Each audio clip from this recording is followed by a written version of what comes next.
భారత సంతతికి చెందిన సునీత విలియమ్స్ మరో వ్యోమగామి బుచ్ విల్మోర్లు ఎట్టకేలకు భూమిపైకి చేరుకున్నారు. దాదాపు 9 నెలల పాటు అంతరిక్షంలోనే ఉండిపోయిన వీరిద్దరూ మరో 2 ఆస్ట్రోనాట్లతో కలిసి సురక్షితంగా పుడమిని చేరారు. అంతర్జాతీయ అంతరిక్ష కేంద్రం నుంచి బయలుదేరిన క్రూ డ్రాగన్ వ్యోమనౌక తెల్లవారుజామున 3:27 ఫ్లోరిడా తీరానికి చేరువలో సముద్ర జలాల్లో దిగింది.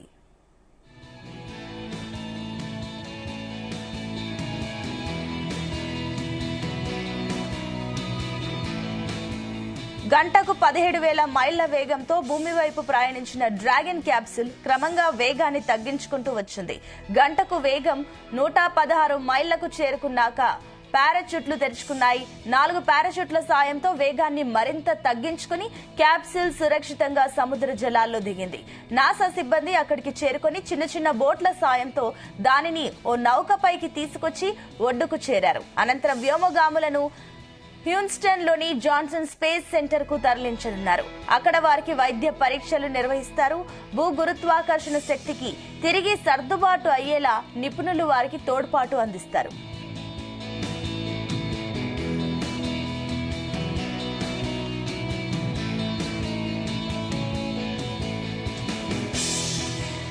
గతేడాది జూన్ 5న ప్రయోగించిన బోయింగ్ వ్యోమనౌక స్టార్ లైనర్ లో సునీత విల్మోర్లు ఐఎస్ఎస్ కు వెళ్లారు.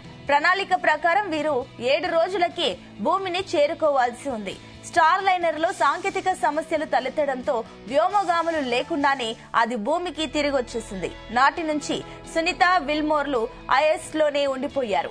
9 నెలల్లో అనేక ప్రయత్నాలు అనంతరం స్పేస్ ఎక్స్ క్రూ డ్రాగన్ లో ఐఎస్ఎస్ నుంచి బయలుదేరారు.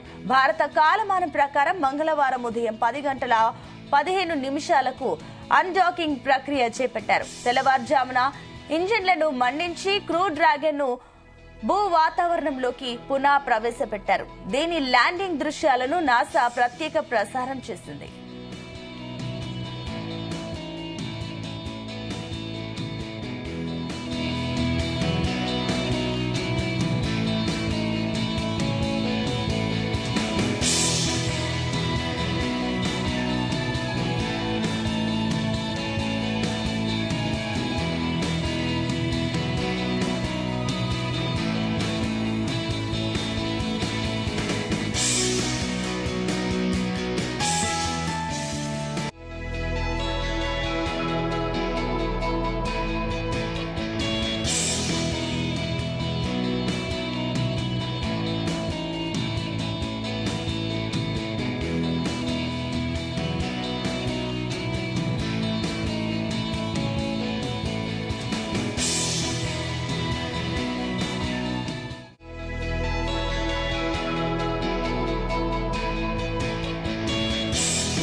భారత సంతతికి చెందిన సునీత విలియమ్స్ మరో వ్యోమగామి బుచ్ విల్మోర్లు ఎట్టకేలకు భూమిపైకి చేరుకున్నారు.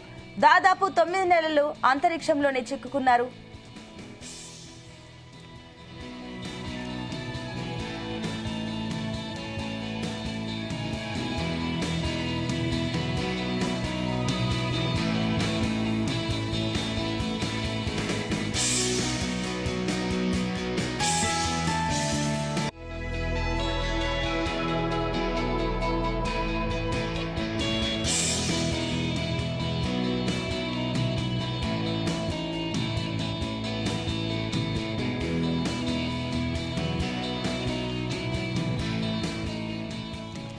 ఇక భారత సంతతికి చెందిన సునీత విలియమ్స్ మరో వ్యోమగామి బుచ్ విల్మోర్లు ఎట్టకేలకు భూమిపైకి చేరుకున్నారు.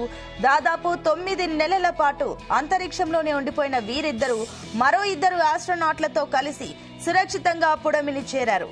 అంతర్జాతీయ అంతరిక్ష కేంద్రం నుంచి బయలుదేరిన క్రూ డ్రాగన్ వ్యోమనౌక తెల్లవారుజామున 3:27 ఫ్లోరిడా తీరానికి చేరువలో సముద్ర జలాల్లో దిగింది.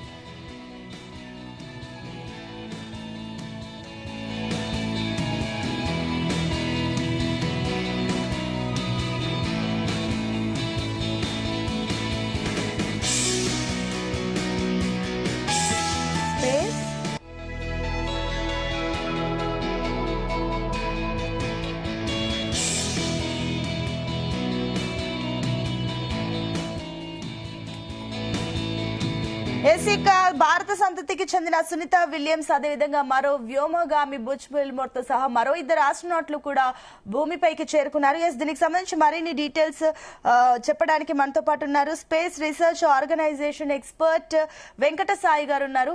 ఎస్ వెంకట సాయి గారు, గుడ్ మార్నింగ్ అండి. గుడ్ మార్నింగ్ అండి. ఎస్ వెంకట సాయి గారు, ఈ ఘనతను ఏ రకంగా చూడొచ్చు? అవునండి, మనం ఎన్నటి నుంచి చూస్తున్నాము. ప్రపంచ దేశాలు కూడా దీని మీద ఎంతో ఆసక్తిగా కనబరుస్తున్నాయి.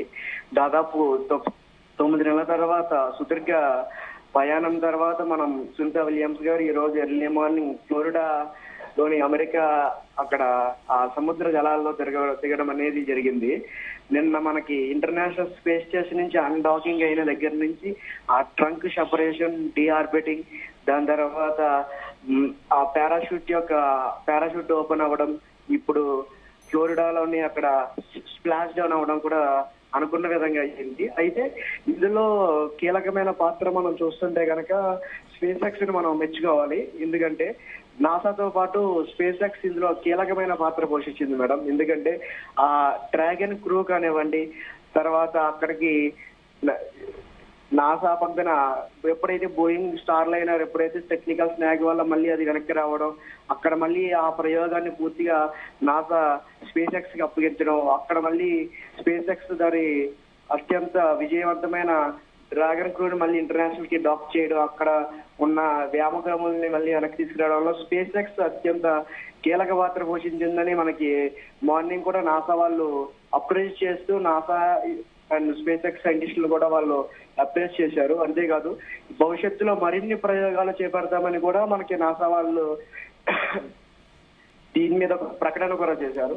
కాబట్టి అంటే అంతరిక్ష ప్రయోగంలో ఒక్కొక్కసారి చిన్న చిన్న ఇలాంటి ఆవంతకాలన్నీ ఎదురైనా కానీ మనమే శాస్త్రవేత్తల పని దానికి కృషి చేసే విధంగా శాస్త్రవేత్తలు పనిచేస్తారని ఇంకొకసారి ప్రపంచవ్యాప్తంగా నిరూపైందని మనం చెప్పుకోవచ్చు మనం. ఓకే, అంటే వెంకట సాయి గారు, ఇది సక్సెస్ఫుల్ గా వారు భూమిపైకి చేరుకున్నారు. ఇది ఒక రకంగా అందరూ గర్వించాల్సిన విషయమే. కానీ ఎందుకు ఈ మిషన్ ఇంత లేట్ అయ్యింది? 9 నెలల టైం ఎందుకు తీసుకుంది అనుకోవచ్చు? అంటే మేడం, నార్మల్ గా సునీత విలియమ్స్ గారు వాళ్ళ క్రూ వెళ్ళింది ఏంటంటే, ఒక ఆస్ట్రోనాట్స్ మామూలుగా వెళ్ళే ఒక టైం లైన్ ఏంటంటే 7 to 14 days ఉంటుంది. కానీ ఎప్పుడైతే ఈ నాసా వాళ్ళు బోయింగ్ స్టార్ లైనర్ అనే, మనకి బోయింగ్ అనే పేరు మనకి బాగా తెలుసు, విమానయాన సంస్థలో వన్ ఆఫ్ ద పేరుగాంచిన సంస్థ అది. వాళ్ళు బోయింగ్ అనే ఒక క్రూని తయారు చేసి 2 సార్లు ప్రయోగించి మనుషులు లేకుండా ఎర్త్ మీదకి తీసుకొచ్చారు. 3వ ప్రయోగంలో ఏం చేశారంటే ఒక 3-4 మెంబర్స్ ఉన్న సునీత విలియమ్స్ ఉన్న క్రూని ఇంటర్నేషనల్ స్పేస్ స్టేషన్ కి డాక్ చేసి విజయవంతంగా వాళ్ళని చేరవేసిన తర్వాత ఆ స్టార్ లైనర్ లో కొన్ని సాంకేతిక సమస్య, టెక్నికల్ స్లాగ్ అనేది ఏర్పడింది అన్నమాట అండి. దీని వల్ల అంటే స్ట్రస్టర్స్ ఫైర్ అవ్వకపోవడం కానీ, అందులో ఉన్న కొన్ని లిక్విడ్ బబల్స్ ని నాజిల్స్ క్లోజ్ అవ్వడం వల్ల ఇటువంటి టెక్నికల్ స్లాగ్ అనేది అక్కడ ఏర్పడింది. దాని వల్ల సునీత విలియమ్స్ గారు 9 నెలలు అక్కడ ఉండాల్సి వచ్చింది. ఇది అన్ప్లాన్డ్ మిషన్ గా జరిగింది. 7-14 రోజులు వెనక్కి రావాల్సిన వాళ్ళు 9 నెలల పాటు అక్కడ ఉండడానికి ఇంకొక కారణం ఏంటంటే, అప్పుడు అదే పరిస్థితుల్లో అమెరికా ఎలక్షన్స్ రావడం, అప్పుడు కూడా బైడెన్ గవర్నమెంట్ వాళ్ళు మేము ఇలాన్ మస్క్ తో పంపిస్తామని చెప్పినా కానీ ఆ ప్రయోగం చివరి క్షణంలో వాయిదా అవడం, మళ్ళీ అదే ఎలక్షన్ లో ట్రంప్ కూడా నేను ఎన్నికైన తర్వాత సునీత విలియమ్స్ వెనక్కి తీసుకొస్తాం స్పేస్ ఎక్స్ అని చెప్పడం, కొన్ని ఇలాంటి పరిణామాలు కూడా జరగడం వల్ల 9 నెలల పాటు ఒక క్రూలో జరిగిన టెక్నికల్ స్నాగ్ వల్ల సునీత విలియమ్స్ గారు అక్కడ ఉండడం జరిగింది. ఓకే, అంటే ఇప్పుడు వెంకట సాయి గారు, ఐఏఎస్ లో వారు ఏమన్నా సైంటిఫిక్ రీసెర్చెస్ ఏమన్నా చేశారా? ఎస్ మేడం, నార్మల్ గా ఆస్ట్రోనాట్స్ వెళ్లే వాళ్ళే అక్కడికి ఎందుకు వెళ్తారంటే సైంటిఫిక్ రీసెర్చ్ చేస్తారు. మార్నింగ్ మనం నాసా అనౌన్స్ చేసిన విధంగా చూస్తే కనుక సునీత విలియమ్స్ ఈ 9 కాలంలో 2 సార్లు స్పేస్ వాక్ చేశారండి.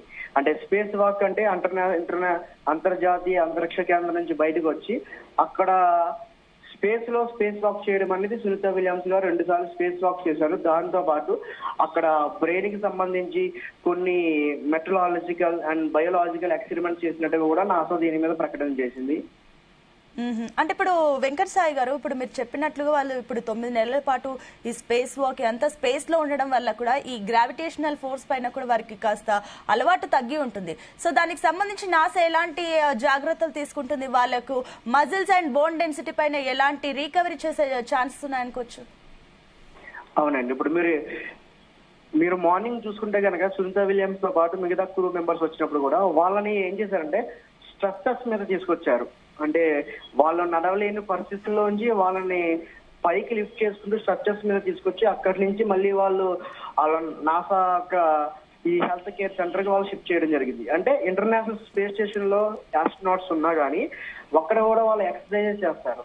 అక్కడ ఉన్న అట్మాస్ఫియర్ కి, భూమి మీద ఉన్న అట్మాస్ఫియర్ కి వాళ్ళు సర్వైవల్ అవడానికి కొంత టైం పడుతుందండి. ఇక్కడ కూడా వీళ్ళు నాసా వాళ్ళు ఏం చేస్తారంటే 3 phases గా చేస్తారు. ఇలా స్ట్రక్చర్స్ మీద తీసుకొచ్చి ఆస్ట్రోనాట్స్ అందరినీ నాసా స్పేస్ స్టేషన్ లోకి తీసుకువెళ్ళడం, అక్కడ మళ్ళీ మైక్రోగ్రావిటీ ఏదైతే ఇంటర్నేషనల్ స్పేస్ స్టేషన్ లో ఉన్న అట్మాస్ఫియర్ ఈ భూమికి అట్మాస్ఫియర్ సర్వైవల్ చేస్తూ. వెంకట సాయి గారు, అంటే ఫైనల్లీ ఇంకొకటి అండి, ఇప్పుడు భవిష్యత్తులో ఇంకా కొన్ని ప్రాజెక్ట్స్ ఉన్నాయి, లైక్ చంద్రయాన్ 4 కానివ్వండి, ఆర్టిసన్ మిషన్ కానివ్వండి, ఇవన్నీ ఉన్నాయి కాబట్టి ఈ అనుభవం వాటికి ఉపయోగపడుతుంది అనుకోవచ్చా? అంటే చంద్రయాన్ 4, ఆదిత్య 4 అనేది అది కొంచెం డిఫరెంట్ మిషన్స్ అండి.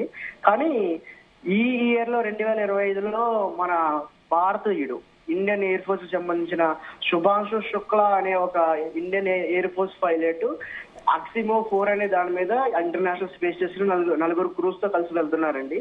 దానికి సంబంధించిన వరకు భవిష్యత్తులో తీసుకోవాల్సిన జాగ్రత్తలు తీసుకోవడం, దాంతో పాటు మనం భారత్ గగన్యాన్ ఎంతో ప్రతిష్టాత్మకంగా చేపట్టబోతున్న గగన్యాన్ మిషన్ లో కూడా ఇవన్నిటిని మనం సరి చూసుకుంటే కనుక అప్పటికి ఒక సరైన ప్రణాళికను మనం వేయొచ్చని చెప్పొచ్చింది. రైట్ అండి, థ్యాంక్ యూ అండి వెంకట సాయి గారు.